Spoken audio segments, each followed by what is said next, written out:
please.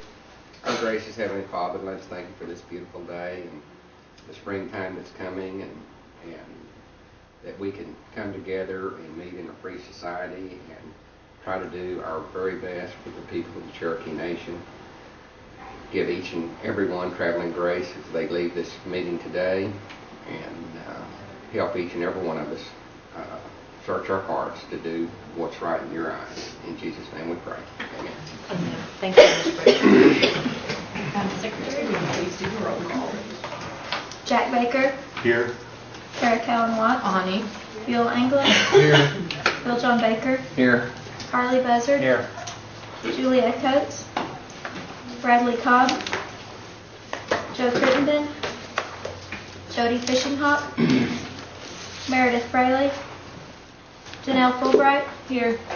John Garvin. Chuck Hoskins Jr. Here. China Glory Jordan. Present. Curtis Snell. Chris Soap. David Thornton. Present. We do have a quorum. Does everybody in the audience have a copy of the agenda? If not, there's some right next to Ms. Fulbright on the end of the table in front of Mr. Hembry. And up first, we will have on the agenda is the Tarot Group presentation. I believe, Mr. Overacker, you had some information to complete for us concerning those questions. Correct.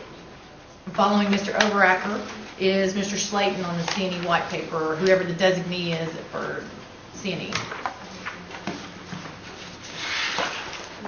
The last time we were here, I was up to question number 13. How are we ensuring contractors use tarot subcontractors?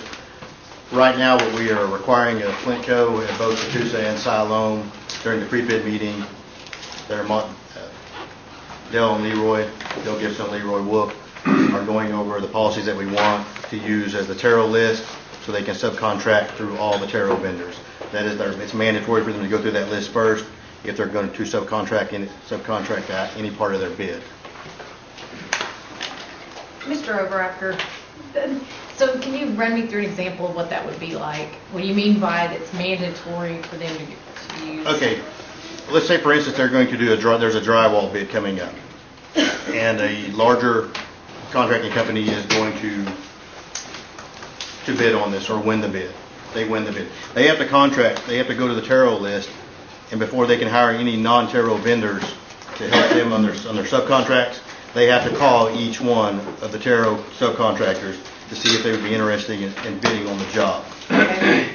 That's excellent. Thank you. Yes, and when they win the bid, the contractors who win the bid, they are giving the Tarot Act and the provisions as well, explaining that this is the process that they're going to use. Yes, Mr. Baker. Now, not to mix words with it, but they could just pick up the phone and say, I've got 500 sheets of sheetrock and I will pay X number of dollars, would you be willing? Correct. They That's don't what they're have going to to bid do. it. No, they're not going to bid it. And they're going to call and the if they Tarot find Act. the first one, they don't have to go to the second one. Correct. Correct. Correct. Let's not, because you said they have to go through them and bid it. Well, I don't think that's true. I think once they got the bid, they can offer them a set price. Yeah, well, bid is it could be a quote, just a fax right back. Gotcha. What would you do this per sheet, per footage, per square footage? Gotcha. Number 14 is the bonding questions, which wire companies such as Flintco not complying with bonding. Again, that is not with tarot. That will be later on, I guess, when you do the white paper. Is the tribal job bank mandatory for all Cherokee Nation and Cherokee Nation entities before looking outside? As of right now, no. The job bank is for our contractors that are using it on the job sites. Question 16 is, what would it take for the Cherokee Nation-owned businesses to be automatically qualified as tarot businesses? Right now, they use the same process. For instance, CNI, they had to go through the tarot process. They had to be certified through the Tarot Certification Committee. They are treated just as all of my other tarot vendors are. I think that the question was, for that is, what would be involved if it was sole sourced or owned tribal entities? If it was sole sourced to them, they would do the sole source agreement that they have now, but it would be a non-competitive bid. We wouldn't know if for instance, and here's an easy example, if C&I was going to contract with, C&E was going to contract with C&I, and they did a sole source contract, how do we know we were getting the best price, C&E was getting the best price? And on my other tarot vendors, since C&I is a tarot vendor, then we are cheating the other businesses that have went through the same process to become tarot certified. We will not give them the opportunity to bid on these jobs if we sole source it to ourselves. Okay, thank you.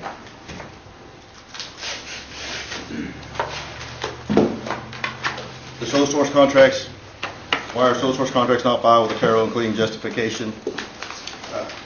Right now, I received one this morning. What the paper we get from the Cherokee Nation is we sign off on it to make sure that they have already looked at the tarot list to make sure that we do not have a tarot vendor. We look again, and if we don't find one, we sign off and fax it back to them and say, no, we cannot find that vendor. Mr. Overacker, by law, is it not required that the other entities should be doing the same as well? On the sole source, I'm not for sure on that. But I can tell you I am working on a sole source policy, a new policy that will include tarot. Tarot will have to sign off on it. For all entities? Yes, for all entities. Okay. It's a simple process. It's just a one-page form to make sure that we're not leaving any tarot vendors out. It will take probably, they fax it to me, I'll sign it, fax it back to them, whoever's doing it, and it will probably take 10 minutes to, the time I get it to sign it and look and send it right back to them. Okay. So it will be a fast process. I look forward to that. Thank you. Where performance is not filed with tarot, including justifications. They are now. I have one. I worked with Todd on one, which a tarot vendor is no longer certified. I have met with C&E on one gentleman who is no longer certified as well, did not recertify. So I do have some. If they do complaints, I let the entities know that they can contact the tarot, and we will work with them in rectifying any situation that we have.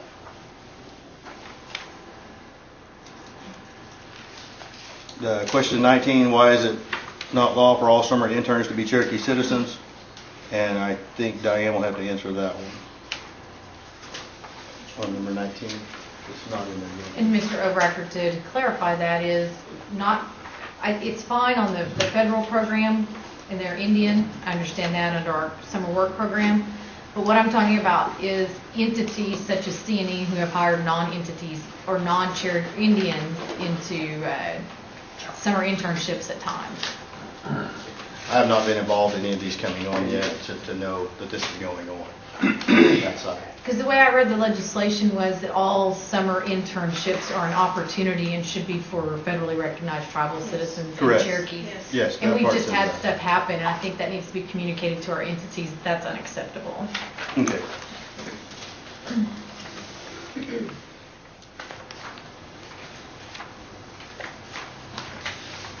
Are all layoffs or reductions in force reported to tarot? Is this meaning the entities in Cherokee Nation itself?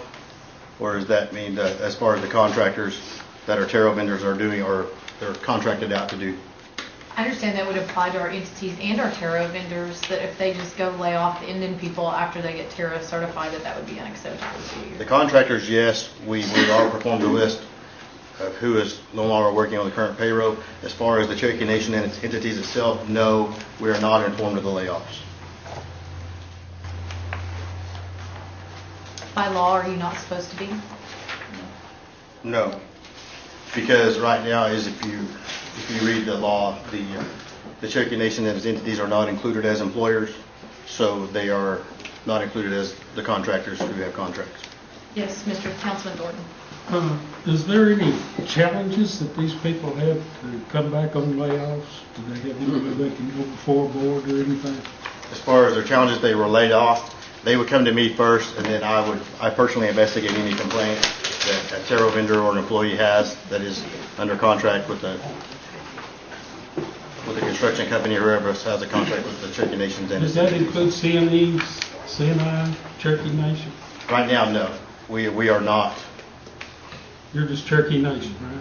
No, we are actually the contractors who Just contract with the contractors, Cherokee Nation yeah. and its entities. That's the only people we oversee right now. Don't have anything to do with employees. No, we don't oversee the actual employees for Cherokee Nation or its entities. Thank you. And I believe we will cover that in item number 3 in more detail. That's good.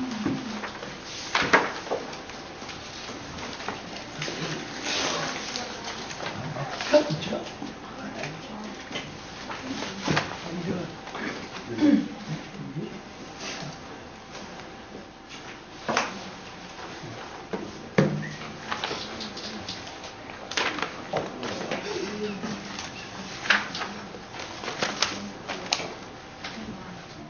Mr. Overactor?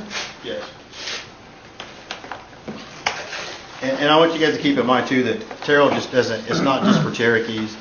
We have 3 tribal members. Any federally recognized tribal member can be Terrell certified with their business. So when we get to discussion of just Cherokees, it's not just Terrell, is for all tribal members. I think the rest of the questions don't apply to Terrell, except for number 21. What number do we provide to employees for them to file grievances on Cherokee preference in hiring, promoting, firing, or artificial barriers within job descriptions and qualifications? If it's outside the Cherokee Nation and its entities, the Terrell will be involved. If it's inside, we will not. Yes, Mr. Gordon? Did you, by any chance, look at any of the contracts that they bid on? As far as the contracts or the bid, we never see the contracts themselves most of the time. We go to the pre-bid meeting, we go to the bid openings, we go to the D-scopes, document meetings to see where the projects are. But as far as when they sign the actual contract, we normally don't go to those, whether if it's with CNE or CNI actually signing the contract with the person they're contracted with, we don't go to those. You don't have anything to do with it? No, sir. Do you check any of the on-site contractors for, see if they're Cherokee certified or Native American certified or any of those people? Yes. What we do is we monitor the projects for Catoosa. We will go to make sure that everyone in Catoosa who is a non-Native American will have a work permit sticker on their helmets. If someone Leroy and Dale actually check that, and they interview to make sure, one, they are Native Americans. If they're not, they will ask for their Indian cards and things like that. Right now, I know Flintco in both places, in Catoosa and Siloam, West Siloam, they have to go through Flintco itself, and Flintco gets the copy of their cards and driver's license and everything else, and they let Dale or Leroy know that work permits need to be created before this person can start. They are not allowed onto the job site until they receive a work permit from our office, and the employer pays the $25 fee if they are not Indian. Thank you. Are you satisfied now at this point? I've Maybe? never said it. Sharon. Okay. That is Do all you of have the anything questions. else that you wanted to add, Mr. Overacker? Or Ms. Kelly? Is there anything you want to add? Yes. I have a Councilman question. Buzzard. John, if you have a contractor that come in, and you may have answered that, but I wasn't sure. If you have a contractor that comes in and does electrical work, and he brings most of his workforce in, that are non-Indian, did you say we're collecting a $25 fee from each one of those workers? Correct. We're doing that. What happens is when they are awarded the bid, they will send us a core crew list, and everyone who is an Indian, they will have an Indian card for. Everyone who is not, they will pay the $25 fee. And the core crew list also lists of when the employee started, because if a non-Indian has been employed less than a year with the electrical company, he will not be allowed on the job site until we go through our job bank to make sure that we can find an Indian to pin his place. Now, if we don't have any, for instance, right now, it's tough to find a Native American electrician who's not working. We will then they will be able to bring their person on as their core crew list. Okay. Yes, Councilman Gordon.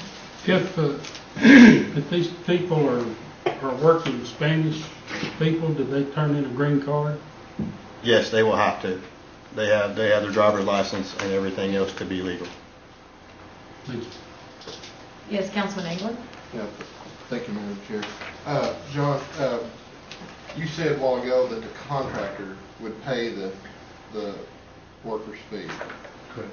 Is there any way we can change that law, and this is kind of to where the employee would be like a union due or something like that, to where the employee pays that? Because what worries me about that is that a contractor's, theoretically, we're going to pay that, the Cherokee Nation is, because they're going to bill us for it. And on an invoice somewhere buried in there deeply, and where it'd never be paying. So would that not be right, that that person, if he wishes to work on one of our projects, that he pays that $25 and as a work permit? It may be right, but the contractor themselves could also just increase it $25 to cover each bid. Right now, it's $25 per bid. If they bid on bid package A, if they're a non-NN, they pay $25. Now, they can be on the same crew, but have a bid package of, say, S, and the same person is going to pay $25 for that job as well. But a contractor may not bid that $25 in the original bid. Correct. Because they may get knocked out by $25 Correct. by another bidder. So Correct. they're going to eliminate that. Correct. They may put it in and they may not. If you're having 10 gentlemen, it's not expensive, it's $250. But what happens a lot of these times, these contractors will bring them on after they start the project. So it wasn't in the bid to start. They may have a 5-man core crew list, and then they may have to maneuver 5 or 6 more guys there that we can't find to supply them. So it wasn't in the bid to start because they weren't going to bring these 5 guys. So really it's not increasing the price if they were bringing them on later and they didn't know they were bringing them on. Now if they knew for sure, then they could put it in there in the price. But that also affects their total bid. That's all. Okay. One last Yes. question. One last question. And did you say a while ago, John, that the core crew had to be employed with the contractor for a minimum of 1 year? Yes, sir. And that's verified, I'm sure.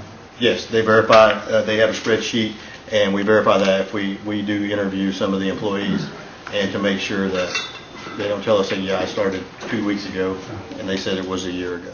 So. Any other questions from the committee? Thank you, Mr. O'Cracker. Now we have C&E, our agenda item 2, C&E white paper, Sean Slayton. Welcome, Mr. Slayton. I hope we finally got the elusive white paper located and distributed, and I trust that we did. And I'll be happy to answer any questions there might be over there. And if I can't, we have Bob Huffman and Jerry Cruz.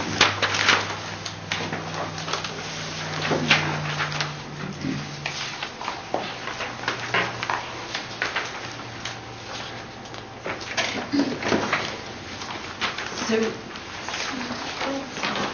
excuse us for just a moment. You've got to hang that on it, right behind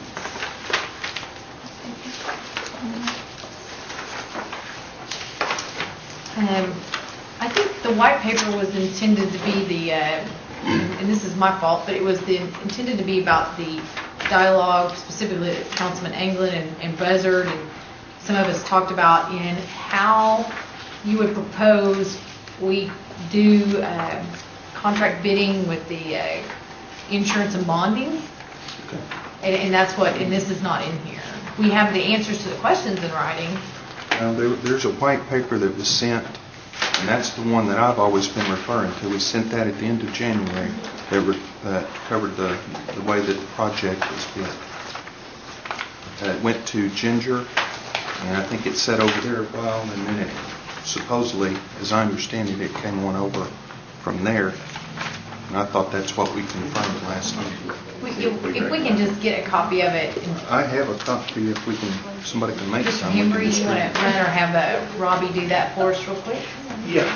I'm gonna try to compare to what's in the book right here.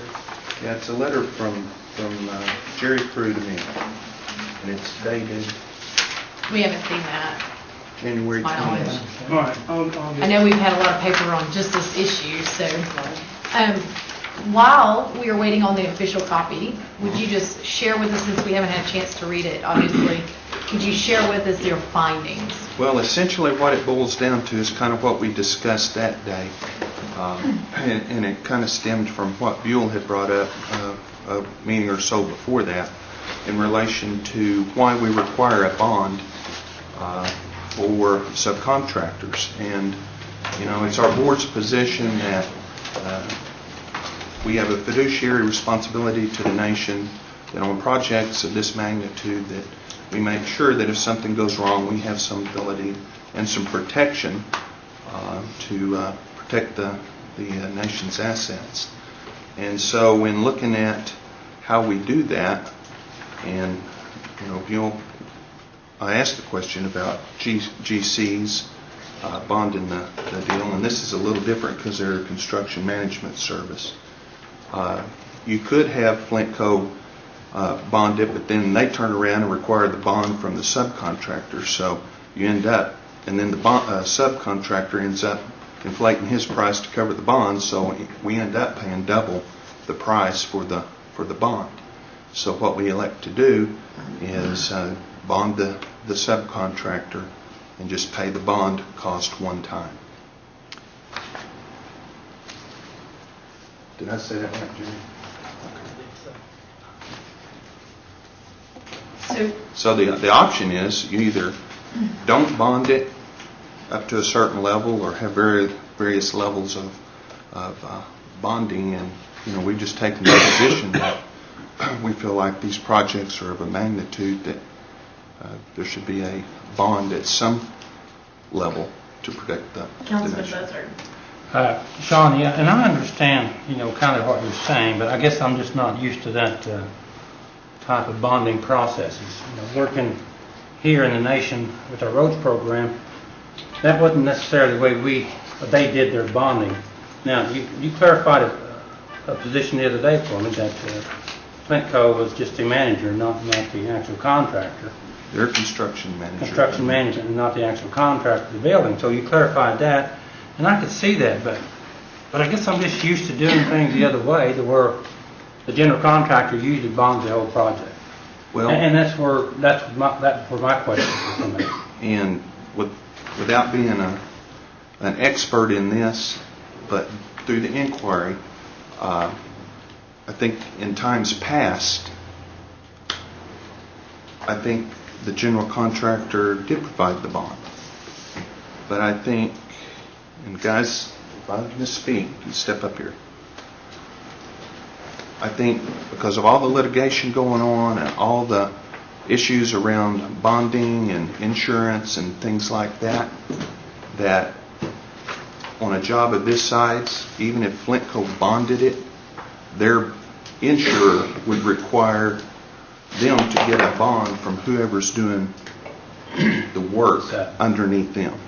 So that's where you get into the deal of C&E would be in the position of paying for it twice, because it's kind of just like what Buell asked a while ago about, you know, passing the fee on the $25. Mm-hmm. Well, that's exactly what happens. I mean, it's just like free market out there. You know, if the government imposes a tax rate on a company, then they just pass that along to the consumer. In this case, the consumer is us and the nation. It's the same thing that happens on the Gaming Commission when they impose a fee on a vendor that's doing business with us. Yeah, they pay the fee, but then they just raise their price for that commodity to us. And that's what we... Yeah, and I understand, you know, what's happening here. It's just, and I think the whole thing this was brought up because our tarot vendors are small contractors and a lot of them couldn't get the bonding. I think that's what the whole process was here about.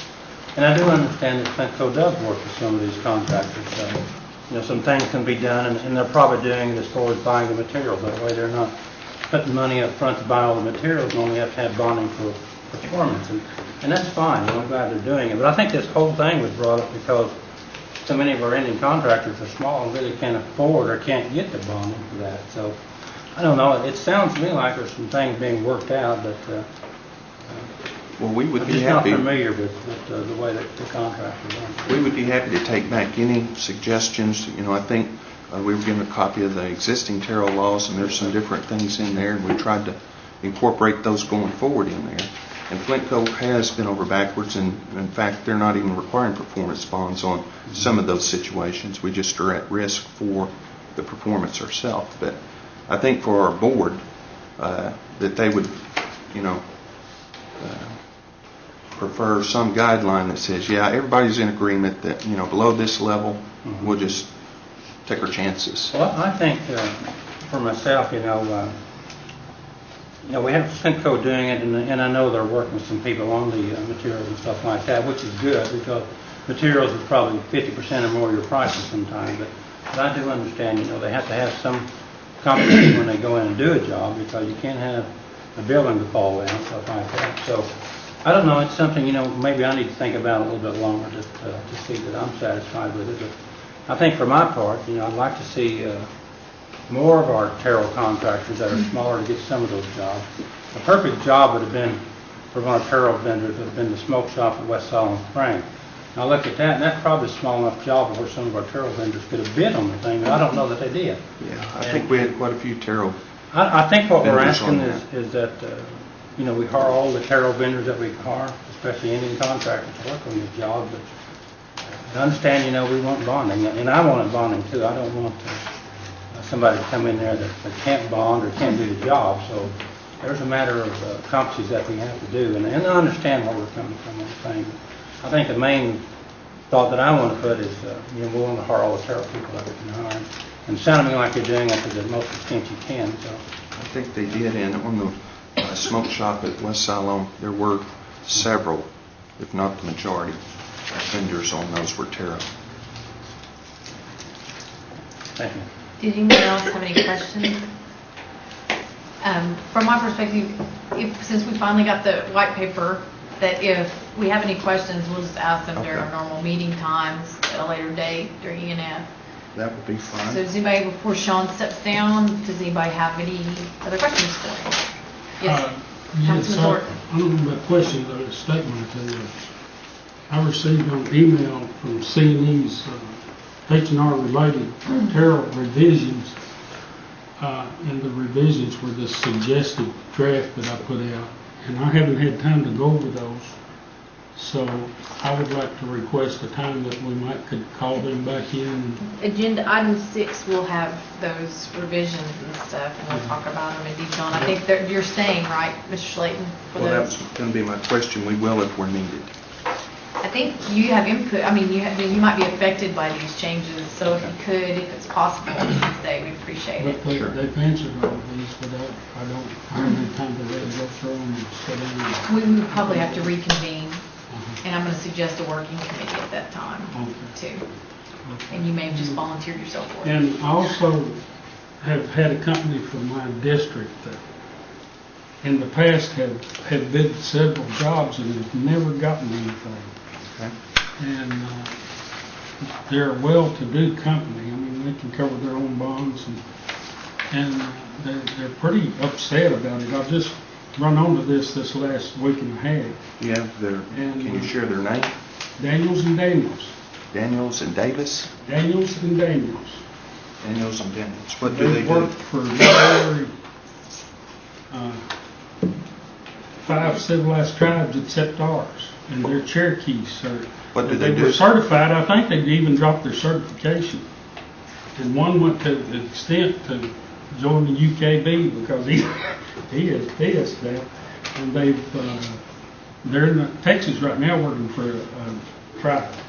But, What do they do? they don't feel like they've even, got any kind of chance. They've been on that job where New York got the job over at, On the art job, the Travel Plaza? So they're construction, general contractors or something? yeah, they've received about, I think he told me $147 million worth of contracts from other tribes. He never had them. Okay. I've never heard their name come up, but I don't sit in on all the bid openings either. But I'll check I'll into see it and if I get can back get to your you. phone number.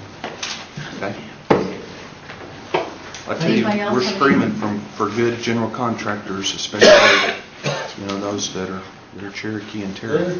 They're pretty up to date contract from what I understand. We'll be glad to consider them, Dave. They bought one finished machine cost them $500,000. They're not being excluded. if that's what they're saying. That's what they felt like because they did them. We'll check in. I'll get you the. Does anybody else have any questions for Mr. Slayton at this time concerning the bonding and those things like that? Thank you, Mr. Slayton. You're welcome. So, next we have Todd Hembry on EEOC processes for non-governmental Cherokee Nation corporate entities. Thank you, Madam Chairman. In your packet is the termination procedure for the Human Resource Department of Cherokee Nation Industries. Also, there is a grievance policy in there. I've talked, and we have probably the best resource here, Jerry Crew, that could also avail himself. But the way if you feel you are discriminated against and you work for one of our corporations, there is a grievance procedure that you go about, and it's a very detailed procedure. And I understand that these grievances are very rare, if made at all. Is that correct, Gary? That's correct. We've got a formalized problem resolution process. Mr. Thompson, could you just come on up for a minute and explain this? We have a formalized problem resolution process that employees are informed of first day of hire, where if they have a problem, they can always go over their supervisor's head. It can go all the way up to David Stewart if they so choose. Otherwise, as you all know, you get the phone calls as well. And by all means, call me and I'll do what I can to help resolve that issue as well. Then we have a pre-termination hearing where they can come and bring a witness and discuss their situation. And if they don't like the outcome of that, they also have the appeals process. So, Mr. Thompson, I know you, but can you just give a brief introduction really quick? And if you have your card, leave it, and then I have a question for you. Yes, I do have some cards that I'll be happy to leave. My name is Brent Thompson. I'm the Vice President of Administration for Cherokee Nation Enterprises. So I'm responsible for all the employment-related issues. And I believe you're a Choctaw citizen, correct? Yes, I am. Yes, I am. Okay, so I guess, I know especially for our new folks that haven't had to deal with the phone calls and emails, if you can use me, if I'm out and I'm cleaning machines or picking up trash at the casino, and I have an issue, I'm being the guinea pig. So, Bill John, you could be cleaning up machines and picking up trash too. So, me or Bill John, and if we have an issue, I mean, it's pretty serious, we feel like somebody's lying about us and our performance at work.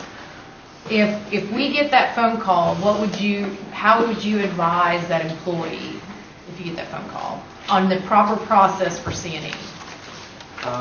Very good question. Thank you. I would first of all ask if they feel comfortable going back through either their supervisor or their supervisor's supervisor. Sometimes, realistically, that's not a good alternative. Sometimes that supervisor is the problem. I would always encourage them to report, if they want to bypass that process, to go to their local HR manager. There's an HR manager at each site who better be trained at listening. And then if they always can move all the way up to me as well, which I have been party to that process many, many times. My concern is to resolve that issue as quickly as possible, as those of you that have worked with me on issues now.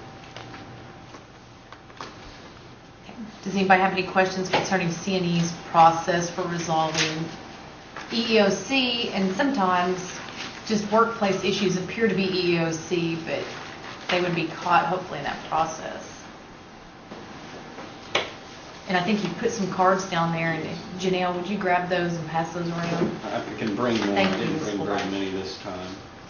But, Mr. Buzz? I just have a question about the policy. It's on probation. Does C&E have a probationary period for new hires? yes, 90 days. 90 days. And is there an evaluation within that 90-day period? A formal evaluation? Yes. I don't think there is a formal evaluation, no. not a bad idea. Okay, so after the 90 days, then they're considered a permanent hire? Is that? They're considered a regular employee, yes. Okay, fine. Thank you. And he does listen, Mr. Thompson does, so he's probably going to ponder your 90-day suggestion on a formal review. Does anybody else, because I know this, for me, this is, Mr. Thompson's a very important person in my district, so fortunately or unfortunately. Does anybody else have any questions? Well, Yes, I have a comment about Mr. Thompson. Is the program that you implemented about when people submit an application to you, that they do get a card letting them know that their application was received? They better. We get a lot of applicants, obviously, and but I've made it one of my biggest concerns is, even as an applicant, is not getting a response. You never know where you stand. Even if the answer is no, tell me. But I've worked with Vivian Phillips and her team very, very closely, and sometimes things fall through the crack, but that's a major concern of mine. People need to know where they stand. I have one more question. Yes. And I'm trying to figure this out a little bit further, maybe. Say there's a job for a supervisor in any department. Do you pick a panel to come in and interview 5 people, 3 people? Or do you just make a direct hire for one person? Do you understand what I'm asking? Not. Okay, say there's a job for, say, for an accountant. Mm-hmm. And you go through the application list and you see 4 people there that have really made good people to hard work. Do you call all 4 of them in for an interview, or you just call one person in? I would hope they would all be called in. I don't personally engage in the interviews, but they all deserve a chance to be talked to if they've expressed interest and they appear to have the qualifications for the job. Would you mind getting me an answer for that? Sure. Instead of, I guess what I'm getting at is, are people looking at the applications and they see one person they want to hire and they say, this is one we want? Or do they pick the top 4, top 5 out and do a panel, do an interview? I'll get you a formal response to that. Yeah, Absolutely. Okay. Thank you. And Mr. Thompson, I think the question, part of what I'm hearing is, what if this body hears of potential barriers to a job opening that are created for one reason or another, how should they notify you and what information should they give you? My first suggestion is that you contact Vivian Phillips. Okay? Vivian is a very key person in our recruitment process. If you're not satisfied with the response you get from Vivian, by all means, I'm available. Okay, and then Ms. Fishing Hawk. Yes, I got a couple of questions or comments maybe. When I read these papers, one of them talks about when you're in mass hiring mode, how difficult it would be to fill positions with Cherokees.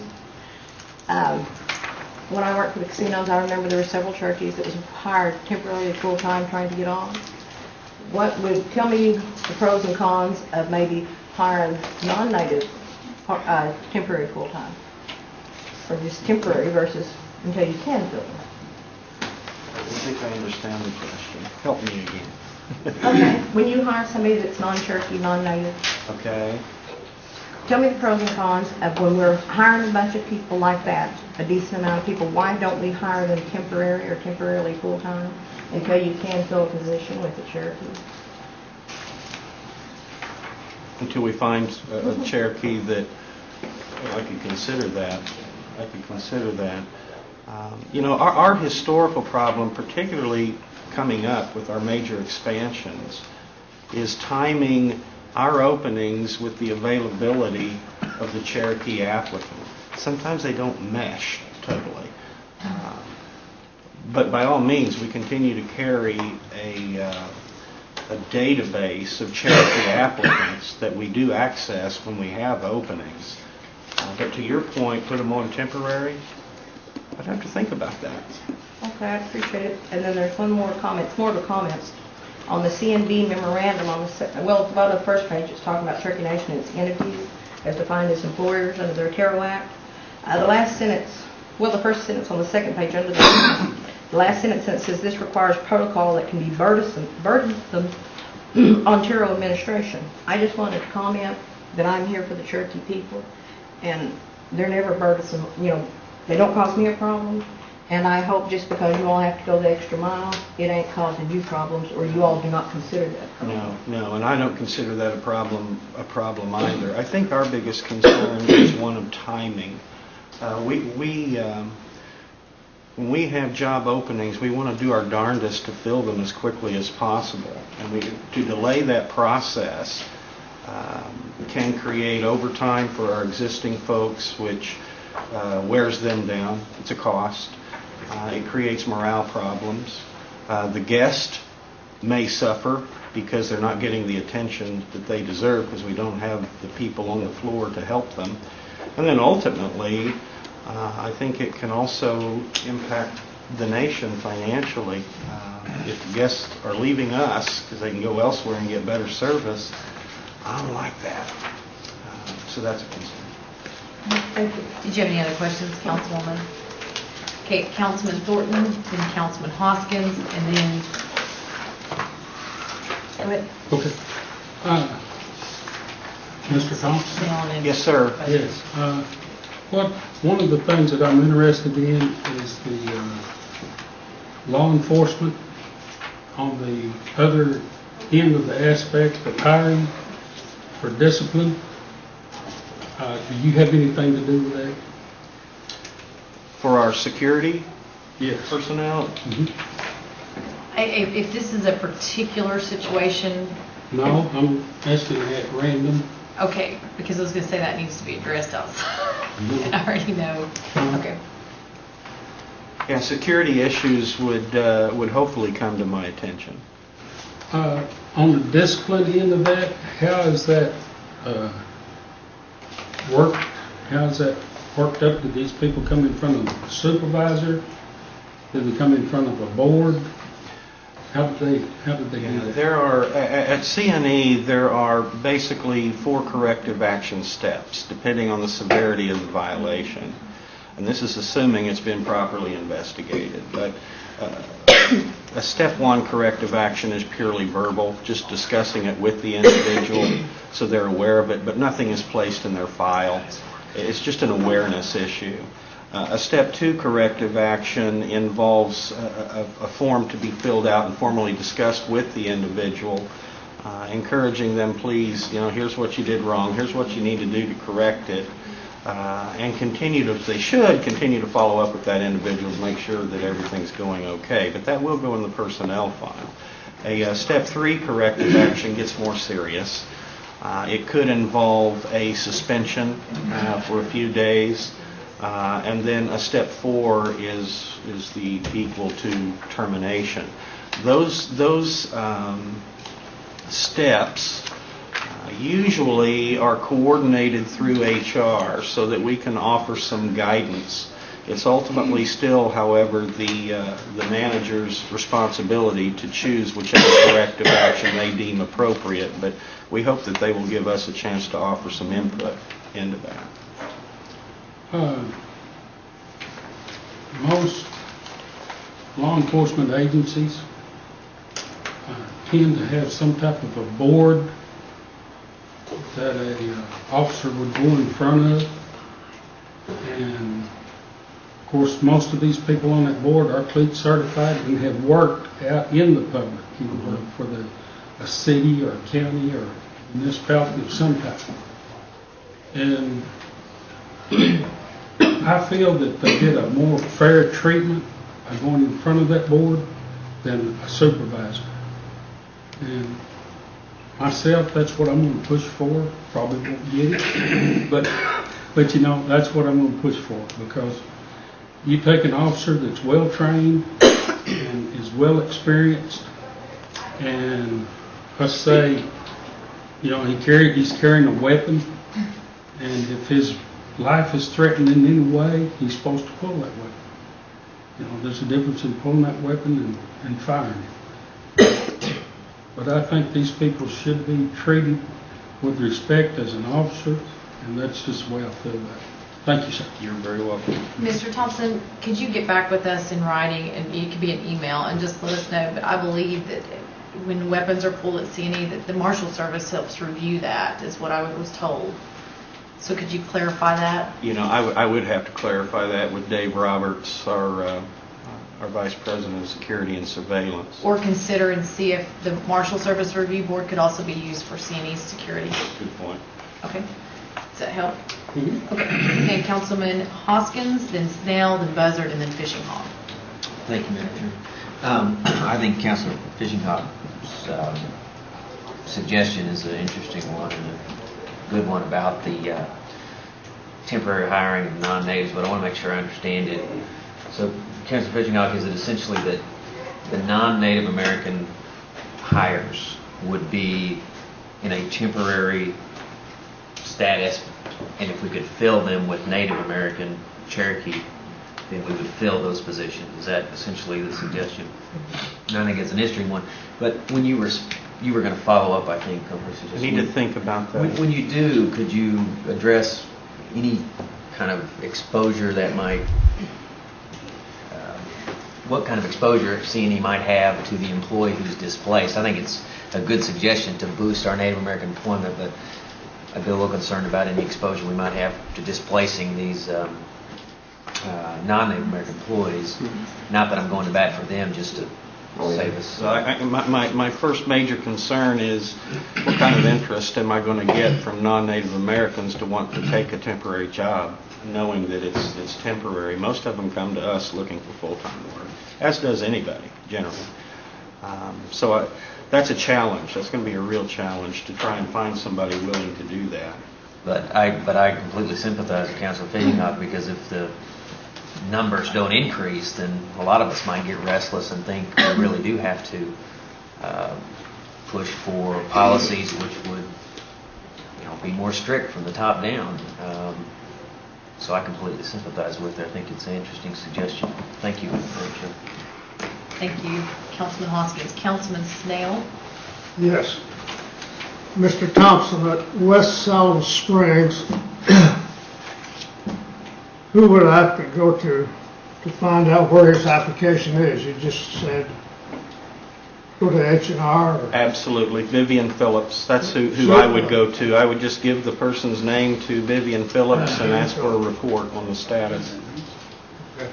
And I'm sure that Brent, Mr. Thompson, and can send his and Vivian's information via email to Shelley to share with. I'll be happy to. Yeah. So they go at any casino or? Actually, what most of them, 99+% of them do is they apply online. Now they can do that at home, they can do that at the library, they can do it at the casino, because we have kiosks at each of the casinos. But obviously we have many, thank God, we have many applicants, and so it's best managed electronically. And so when they apply online, it gives us the specific data we need, including their Native American status, so we know how to properly categorize the individuals so we can move forward with them. Well, this particular individual had applied in January, and they brought him back in February for a second interview. And they said they thought, man, I'm going to work tomorrow. Maybe not that soon. But I understand. then he said never heard from him again. I don't like that. And he wonders where he stands, Don't like that. Anything else? Vivian will respond to that question. And if you don't get a response, I will. Thank you. Councilman Snell, did you have anything else? No. Okay, thank you. Councilman Buzzard, then Fishing Hawk, and then Soap. Mr. Thompson, these are, I want to say comments, but there's some things you're probably already doing. You talk about, jobs are going to be coming forward with West Salem Springs, Catoosa. And we know we're going to need hotel people to work, janitors, accountants, people like that. Is CNE working with the Taro and Career Services to go ahead and start training some people for those positions that we're going to be needing within 3 months, 6 months, or 8 months? Have you talked to one another to say this is what we're going to be needing, so Career Services might get a training position going, or Taro might have a training position going? I know CNE does a lot of training in-house, but these are things that we could do 6 months out before we ever get the building built. And I'm wondering, are you guys talking to one another about what your needs are? in visiting with Diane, she asked, and I'm so glad she asked, for a recruitment schedule for the upcoming West Siloam and Catoosa expansions. And we put the dates and fine-tuned it over the weekend. It's specifically, though, Cherokee and Native American recruitment schedule. And I just, in all fairness to her, she hasn't had a chance, I'm sure, to look at it, but I just emailed it to her this morning. I would be happy to share that. It's a very involved schedule just for 2008 for the upcoming expansions in West Siloam and Catoosa. I'd be happy to share that. Well, that'd be nice, because I think the other council members, they have people out in the country or in the counties asking about what's coming up in the job, and then they can refer them. I have one last question, Mr. Chairman. It's, I know I've asked this before, and I don't know if I got an answer, maybe I did and forgot it, but on the exit interviews, I'm just curious to why I see on the CNE report of a lot of our Indians leaving the job, and I'm wondering, and you probably couldn't share why, but I'd like to know, are you doing the exit interviews? Yes, we do exit interviews, absolutely. The primary reason people leave, and it doesn't matter whether it's Cherokee, Native American, or non-Native, it's the vast majority is attendance. I remember you or someone said that before. Yes, yeah, and we do exit interviews, yes. Okay, thank you. And I'm curious, as a follow-up question, how many of those are single moms that would benefit from a child care center, especially like at our Catoosa That's facility? good questions that need to be answered. Okay. I'm sure that's a question not asked in the exit interview. Because a single mom. Could you add that as a particular question? I can try. Okay. If it's, Thank you. Councilwoman Fishing Hawk, and then Councilman Soap, and then Thornton again. Do we have a Cherokee Nation succession plan at CNE? yes, we do. Could you get us a copy of it, please? I can give you, yeah, absolutely. We have a policy addressing succession planning, absolutely. Okay, could you please get that to me? And I got one more question. If two applicants applied for a job, one of them was Cherokee and one of them was non-Native American, qualifications being the same for the job opening. Let's say the non-Native had more experience than the Cherokee did. A friend of mine had attended some kind of national tarot get-together, and he said that it was his understanding, even though the Cherokee didn't have the experience, it was his understanding that that's who should be hired because the qualifications are the same. Is that right or not? I'll have him send the paperwork to me that he got from them. Yeah, because it doesn't sound like they had the same qualifications. If one had Oh, more no, experience. this is not somebody in particular. They was just giving this out at the conference. They said, well, if they meet the same, if they both have the qualifications for the job, regardless of the experience, the native should be hired. And I was asking you. With the same qualifications, I would totally agree with that. Without the experience, okay. Experience is counted as a qualification, though. Absolutely. I think that's what. It depends on what's required of the job. Each job is a little bit different. Well, I'll send it to you because that is the thing they address, the qualifications and experience. Yeah, very good. Okay. Councilwoman Fishing Hawk, did you have any other questions? Thank you. Councilman Soap. Yeah, Mr. Thompson, appreciate your time. I was going to kind of ask a question to piggyback on what Councilor Buzzard was discussing. We're obviously on a curve of putting Cherokees back to work, and I'm just curious on where do you envision us on that curve, and then as we head towards this expansion, do you expect those, typically they're reported in percentages, do you expect those to drop, or do you expect those to increase? If you could kind of just give us an idea of your Excellent perspective question. on where we're at on that curve. I fear it's going to drop. It's from looking at past expansions, that seems to have been what has happened. I think once you see the recruitment schedule, you'll kind of see how vast it is. We try to capture as many applicants as we possibly can, Cherokee and Native American.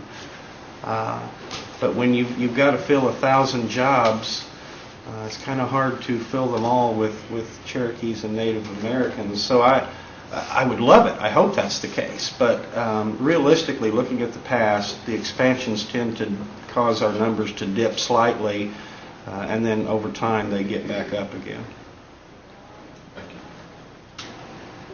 Councilwoman Tina Gloria Jordan, then Councilman Thornton, and then Councilman Bill John Baker. Mr. Thompson, You said a lot of people apply online when they see a job opening that they're interested in.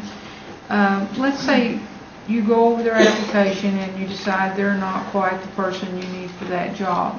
What happens to the application then? Is it just discarded? No. Do you keep that? Yes. So that if other jobs open up that possibly they are qualified for, they're reconsidered? That's correct. And the system that's supposed to work is where every applicant gets some notice. I made it clear I want every applicant to be notified with some type of written notification, one, that we got their application, and that if an interview is in line, they will be contacted. It also, as I understand it, encourages them to continue to look on our website daily if they so choose. And if they see any new job open up, reapply for it. But is there, I guess what I'm asking is there any way that you can automatically pair their application with a job that actually is in their area that they qualify for, without them having to daily look? Is there a way that you could then contact them and say, now we have a job that might be something that you might qualify for? Indicate your interest to us. I appreciate the suggestion. It would take quite a bit of labor to I don't stay care on if you do top it of with the that. non-Indians. I'd like for you to do it with the Indians. I understand. Sure. Because they may not be interested in that job, but you're saying go ahead and notify them anyway. Because what I'm hearing out here from my constituents is they apply time and time and time again.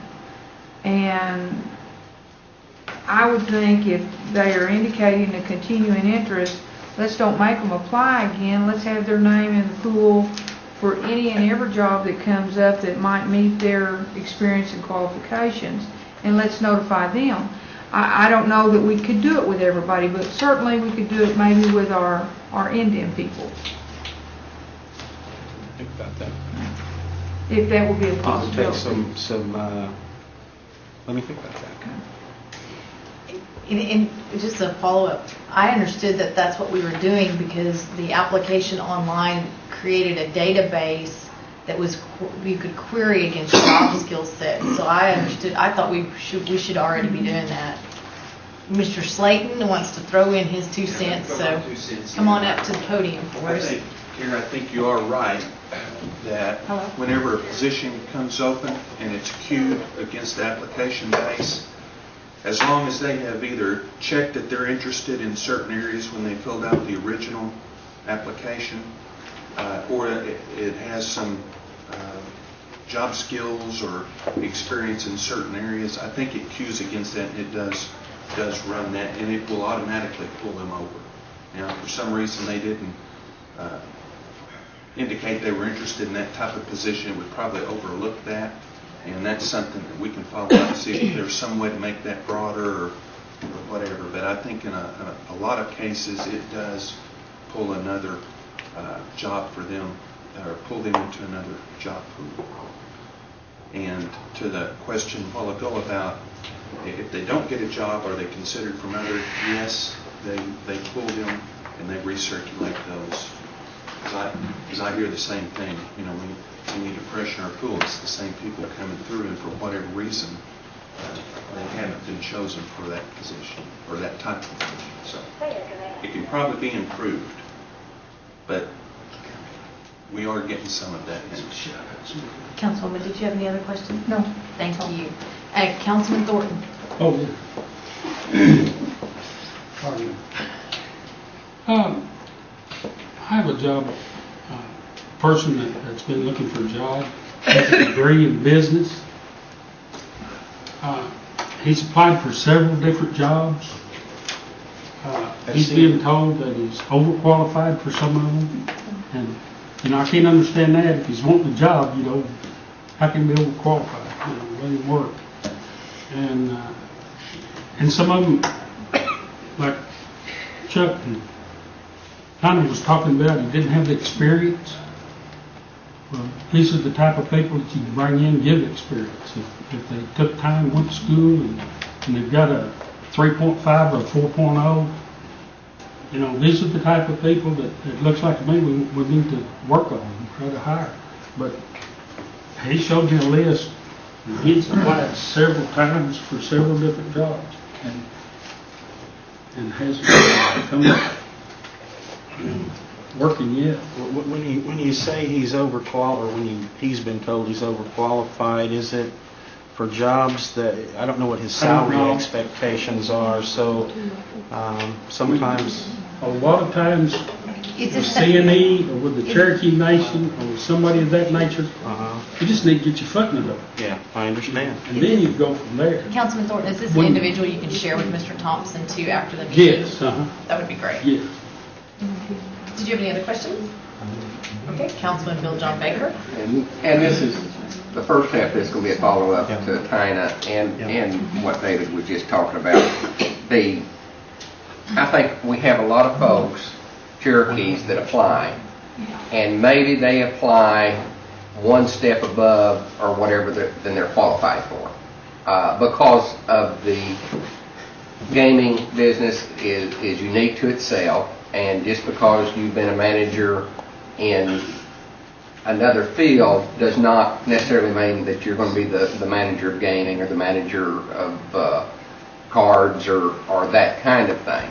And I guess my question is, are they being educated that maybe if you took the assistant manager's job and 6 months or a year, then you could maybe take that, take the manager's job even though you don't qualify for it now, which is kind of my whole thinking of the succession plan and bring the Cherokees in maybe at a lesser deal, but if they were educated that you are not qualified for the job you applied for because of experience. But if you would like to come in as an assistant or whatever for less pay for, a period of time, then you might gain the experience to get to the point that you're looking at. The other thing that came to mind is do you have an intern, a understudy, an identified replacement for your job? Yes, I do. And it is Cherokee. Well, that should go without saying, but somebody that's working, that you're going to help work you out of your job. Absolutely. Amen. Absolutely. Thank you. Anything else, Mr. That's Baker? it. Okay. Did you hear all the amening? I know I talk to you about these things every day, but, okay, Councilman Snell. I may want to discuss this with him about, it's an important issue. If it is a personnel issue that's an individual, then it would be best out. Did you have any other questions? No. Okay, Councilman Baker and then Councilman England. Mr. Thompson, Yes. I was contacted recently by a person who said that they'd printed off the application from online and had faxed it in. It never, for about 3 positions over the last few months, but never heard anything back. And when she contacted HR, she was told that they never look at the faxed in applications and they totally ignore them. Is this true? Better not be. Okay. But you will check into that and... I'll check into the general comment. Right, but yes, that's what I mean. Would love to hear details when you're available. Okay. But before that carries on though, if that individual can't interact with computers, how well would they do at CNE? Well, that, Okay. but the question is, it could be for housekeeping.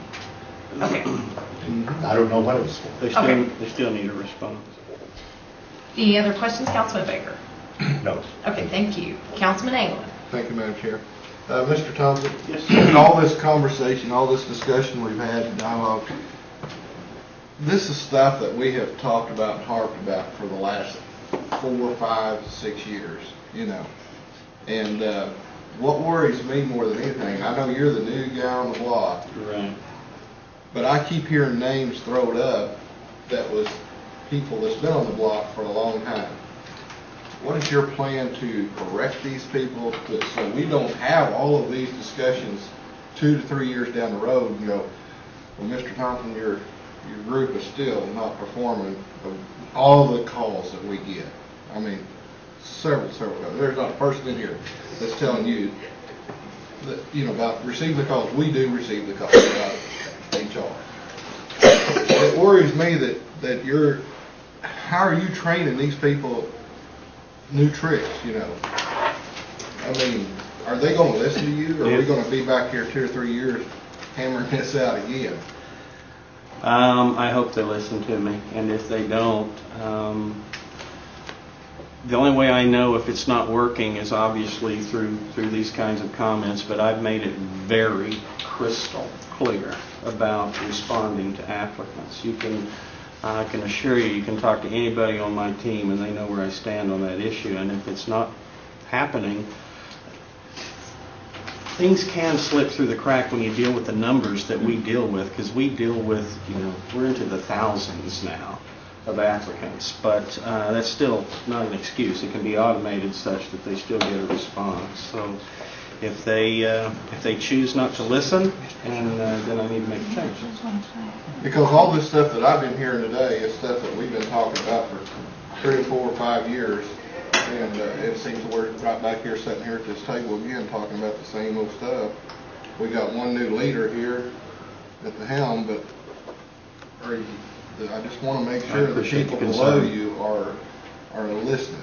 I appreciate the concern. And Ms. Kelly, I think, would like to address this. Would you like to stand up? Yes, I would. Kara, in regards to what Mr. Thompson said, the chief asked me several weeks ago to get with Brent and to work with him on the plan for the increased volume of employees for the upcoming 2 casinos. And Chad said that he was fairly new and that he wanted our department working closely with them as far as going out to those rural areas and helping to recruit. And when you were talking about the computer system, in a lot of our rural areas, we don't have access to computers. Stillwell is a good example. I know of 3 people that had to go sit over at the McDonald's the other night with laptops so that they could get in on the computer system so that they could fill out applications. Because out in the rural areas, and I know it's in Delaware County, and I know it's in Pryor in certain parts of those areas, they do not have access to download or get on a computer. They have to go to a library or a location. Our offices will be available to assist them in filling out the paper application and then getting it over there to their office. And some of the stuff that you're talking about here, hopefully Mr. Thompson and I will be able to get something worked out where we can assist them, and also to work with them on some of these job fairs, because I've got staff that do that all the time. And we've got other job fairs that are going on where they can pull in with us. So we're in the process of getting with them to do some of that. And I appreciate your comments, Ms. Kelly, because I'm on wireless broadband in the middle of Rogers County in rural Oklahoma. I don't have access to that other stuff. So, but what with the continuation of Councilman Anglin's comments and Ms. Kelly's, I think what this body would like to see is a permanent relationship with ongoing schedules for Native recruitment and how we access those rural folks, and maybe possibly can we bring back the bus program and see if we can make that work this time. Like if there's, like we've tried in the past to bus from certain locations for various reasons, which I don't know if it was, I don't think it was lack of interest. I think it was other reasons that we need to show a commitment to busing people from rural areas and making sure that there's an ongoing relationship with Taro and Career Services in feeding, in helping your staff with some of those more labor-intensive hours in recruiting some of those people and bringing them on. So we need to get back on schedule. I think Mr. Thompson has been questioned to death today. And Mr. Hembry, I hope, has not fallen asleep because he still has to finish his agenda item. Did you have any other comments and summaries on the entities? Because I think we've covered CNE, so we'd have CNI, CNB, CND. They all have uniform or very close to uniform human resource policies. That's in my research. And thank you, Mr. Thompson. We appreciate you. Thank you. My report is that there is a system in place, a system that has worked very well for discriminatory grievances for employees at our entities. But if you wonder, in consideration of your Taro amendments, if you want, it to be required and have these entities defined as employers, well, then obviously your Terrell law is going to Okay. supersede that. Do anybody have any questions for Mr. Hembry concerning this agenda item? Okay, so none. Now we have Mr. Enlow on status report on the Cherokee Nation resume database. Good afternoon. Afternoon. Basically, we had put out proposals for an online application about 4 months ago. Read through the 3 or 4 respondents to that, made a selection. It's a company called iCIMS, I-C-I-M-S. And it's similar to the online application that C&E was referring to. We've looked at that with Lawson and the functionality, and we weren't satisfied with the functionality, so we looked somewhere else and looked for a fit that would work logically with our current financial and HR system. And so that's what iCIMS is. It's an automated process that allows applicants to go in and fill out the application, attach resume, very similar to what C&E does. And then it also does automation based on questions you can answer, and one of those would be, are you a Cherokee citizen? And it would, if the respondent says yes, no, it's automatically culled from the first batch it's sent through if the answer is no. And so we have the opportunity to ask several targeted questions based on specific jobs. So that's phase 1. We'll be using that for applicant tracking for Cherokee Nation jobs that we currently have today. They are currently in the process of finalizing the online application piece, and our HR group has to sign off on that this week, and then they will implement the changes, and we will start testing within the next 2 weeks on that, and then probably release that within the next 60 to 90 days. And the reason that we're going for a delayed process, they're also on the back end, managers, the hiring managers that request those positions will be given emails and processing things to do online, and we need to train those managers. So it's going to take us anywhere from 2 or 3 months to get all of those 450 hiring managers acquainted with the system. So that's when we expect to see that going online. Now, phase 2 would be opening it up to our additional job banks. Obviously, we would have the applicant pool that we have today in an electronic data, and we can pull that. So if we, if Mr. Overacker had a job looking for welders, and we had 9 people that had applied for a welder's position in Cherokee Nation, but we selected 1 out of the 9. We have 8 very qualified applicants that would be a perfect match for his job database. So that's kind of where we are in the process. Phase 1 will be released in probably 60 to 90 days, and then phase 2 will be adapting that to assist with the jobs data bank, and then extending that offer over to potentially C&I for their online application.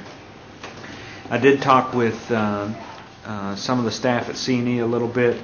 They are very satisfied with their current data in their processing, but one of the things we want to try and look at doing is merging and sharing that data so we have a master applicant pool.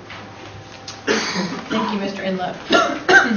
I think if the committee does not object, that if you could just provide something short in writing at ENF over the next 6 months, updates us on the schedule, implementation schedule, and then post-implementation how it's working. Okay. Thank you, Mr. Enlow.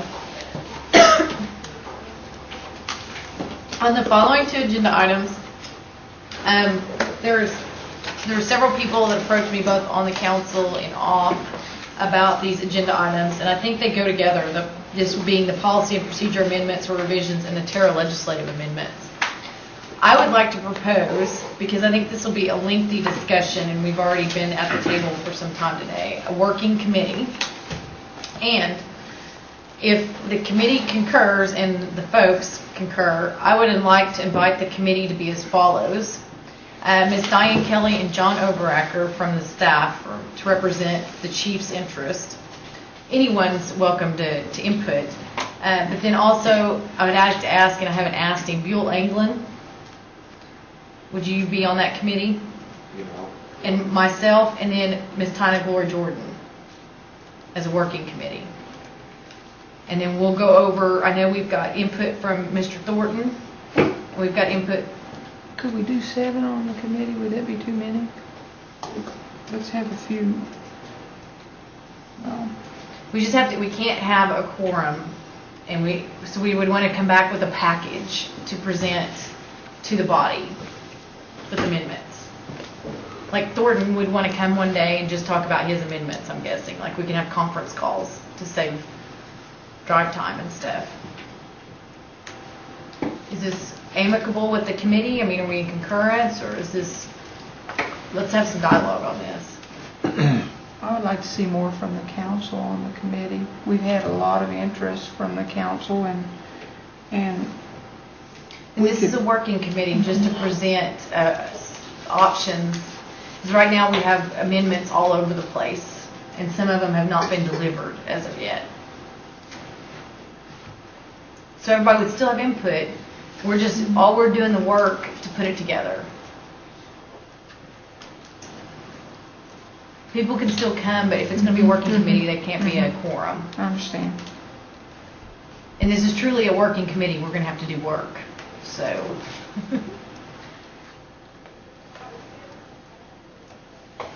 Yes. Would you like to ask if there were a couple more people that would like Yeah, I mean, if anybody's. to serve on the committee?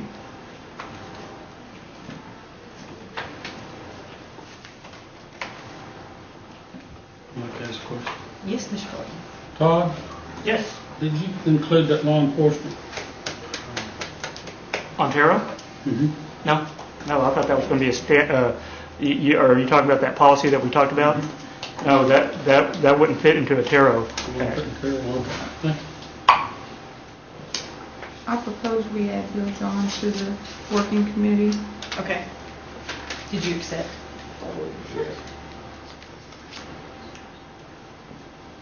So the working committee will be tasked with these 2 agenda items to come back with a summary, something that's more doable to get through as a body at next month's meeting.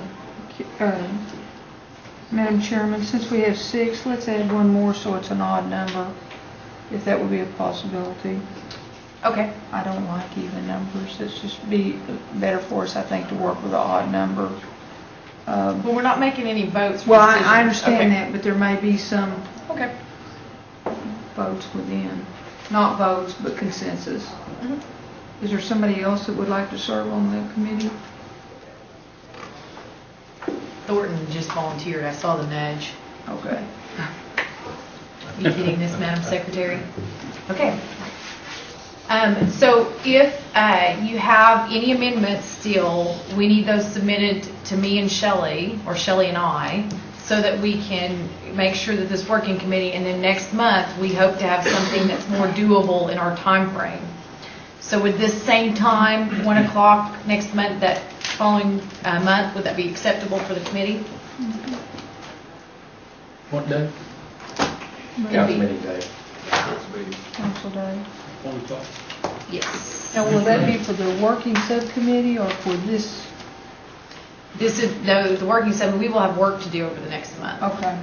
So this would be the next ENF subcommittee on Tarot. Do you have dates? April 14th at 1 p.m. Do you have dates yet for the working committee? No, we will have to work that out between us. Madam Chair, if you Yes. need a motion for that committee, I'd make that motion. Those 7 people. I think Thank you, Mr. Garvin. Do I hear a second? I'll second. Thank you, Mr. Baker. Any discussion? All those in favor say aye. Aye. All those opposed, same sign. Okay. Do I hear a motion to adjourn? I'll move. Do I hear a second? All those in favor? All those opposed? Thank you. We are adjourned. Thanks, everyone who came.